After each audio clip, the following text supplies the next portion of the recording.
Pada presentasi kali ini yang akan saya bahas yaitu alat penangkap ikan, yang khususnya yaitu rumpon.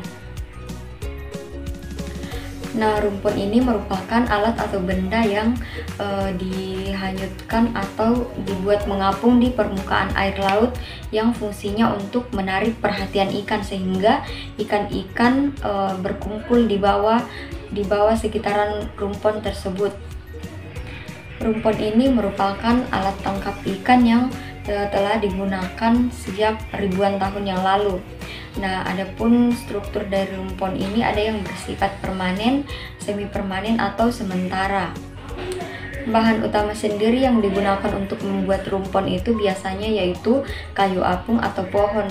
Tapi tak jarang juga masyarakat atau nelayan menggunakan bambu sebagai kerangkanya. Tak jarang di beberapa negara itu telah memodifikasi rumpon yang dari rumpon yang tradisional yang bahan dasarnya bambu, kemudian seiring berjalannya waktu menggunakan teknologi yang lebih canggih. Nah, berdasarkan penempatannya itu rumpon terbagi atas 3. Yang pertama yaitu rumpon yang tidak ditambatkan ke dasar. Nah, biasanya rumpon ini terbuat dari bahan kayu gelondongan atau buatan tangan manusia. Kemudian yang kedua yaitu rumpon tertambat. Nah, rumpon ini menggunakan beton sebagai pemberat yang dihubungkan dengan menggunakan tali ke pelampung yang berada di permukaan air. Nah, biasanya pelampung ini akan bertahan 3 hingga 4 tahun. Kemudian yang ketiga yaitu rumpon tengah air. Nah, rumpon ini memiliki komponen permukaan pelampung yang tergolong kecil sehingga risiko terkena tekanan angin dan ombak itu lebih kecil. Rumpon tidak hanya baik dalam digunakan secara tunggal tetapi juga dalam pengaturan tunggal atau penggunaannya lebih dari satu. Nah, biasanya penggunaan rumpon yang lebih dari satu ini biasanya menggunakan jarak tertentu sesuai dengan spesies yang menjadi sasarannya. Nah, misalnya yang menjadi sasaran ini adalah ikan pelagis, maka jarak antara rumpon yang satu dengan rumpon yang lainnya itu biasanya ratusan hingga ribuan meter. Kemudian untuk spesies ikan tuna biasanya menggunakan jarak 5 hingga 10 mil. Kemudian prinsip atau cara kerja dari rumpon.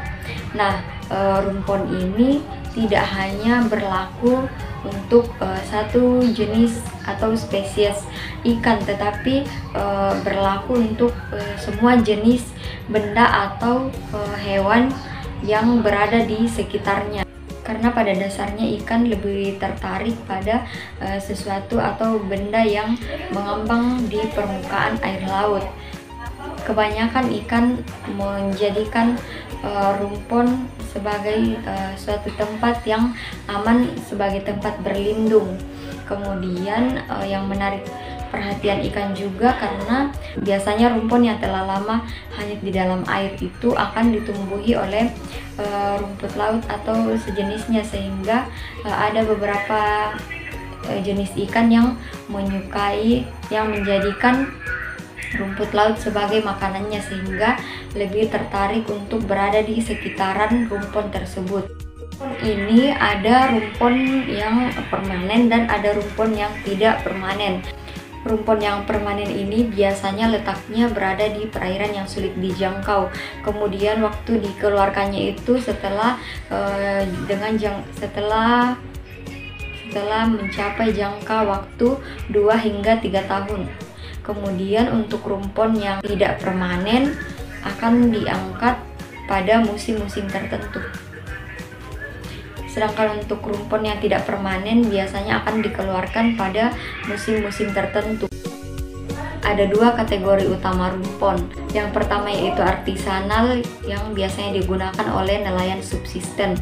Kemudian yang kedua yaitu industri yang biasanya digunakan oleh nelayan yang melayani perusahaan perikanan atau industri yang besar. entah itu rumpon yang sederhana ataupun canggih. Keduanya itu sama-sama dihanyutkan di dalam air guna untuk membantu armada lepas pantai artisanal dan industri dalam menangkap ikan besar, ikan pelagis ataupun ikan tuna. Sebelum penggunaan rumpon, yang digunakan adalah cincin pukat komersial untuk menargetkan lumba-lumba atau burung yang berada di permukaan. Nah, burung dan lumba-lumba yang ada di permukaan ini sebagai tanda bahwa di bawah permukaan laut tersebut ada segerombol ikan tuna.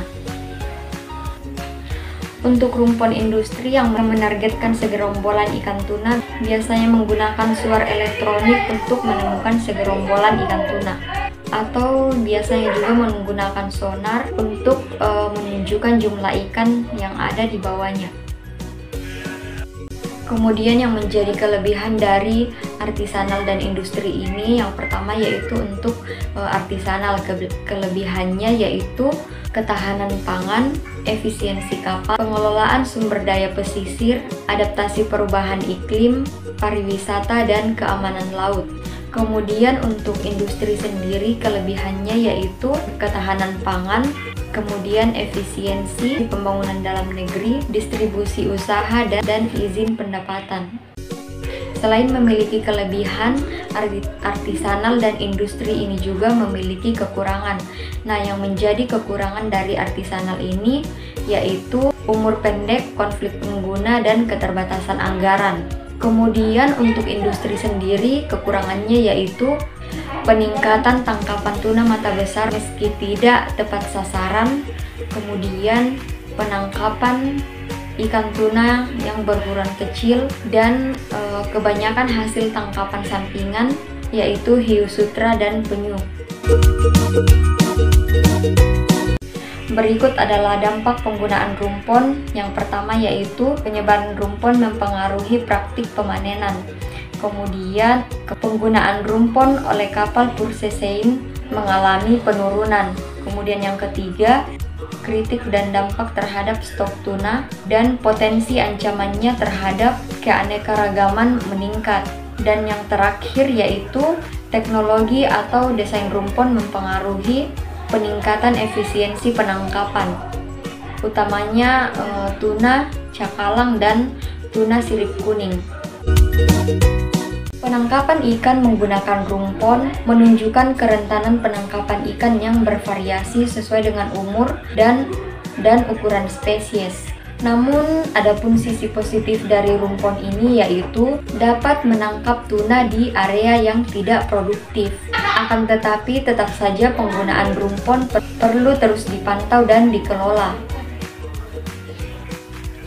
Karena jika rumpon digunakan secara benar, maka akan mengurangi bahan bakar, biaya, dan jejak karbon tanpa harus membahayakan ekosistem dan kelangsungan hidup dari spesies yang menjadi target.